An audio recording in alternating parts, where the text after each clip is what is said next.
नेमकं मला जे पाहिजे होतं ते मिळतच नव्हतं. मग काय आम्ही दोघी बहिणी सकाळी सकाळी लवकर उठलो, ट्रेन पकडली आणि येऊन पोचलो दादर स्टेशनला. बिकॉज आम्हाला घ्यायची होती फुलं आणि मला जी फुलं पाहिजे होती ती आमच्या जवळच्या मार्केटमध्ये नव्हती मिळत. आणि मग काय दादर स्टेशनला एवढी स्वस्त आणि एवढी सुंदर सुंदर फुलं असतात ना, हे तर तुम्हाला माहितीच असेल. मग आम्हाला जी पाहिजे होती ती फुलं आम्ही पटापट घेतली आणि मग बघतो तर काय, आता तर खूप वेळ आहे. मग आम्ही विचार केला एवढ्या लांब आलोच आहोत तर आपल्या बाप्पाचं दर्शन घेऊया. मग आम्ही गेलो सिद्धिविनायकाचं दर्शन घेण्यासाठी. काहीच गर्दी वगैरे नव्हती, खूप छान असं बाप्पाचं दर्शन झालं. मग माझ्यासोबत आलेली आमची माई आणि तिला झाली मग घरी यायची घाई.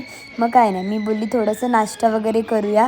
मग मी नाश्ता वगैरे केला आणि मग दादर स्टेशनला आलो आणि मग तिथून आम्ही वसईला येण्यासाठी ट्रेन पकडली. आणि मग काय नाही, बाय बाय, भेटूया नेक्स्ट व्लॉगमध्ये.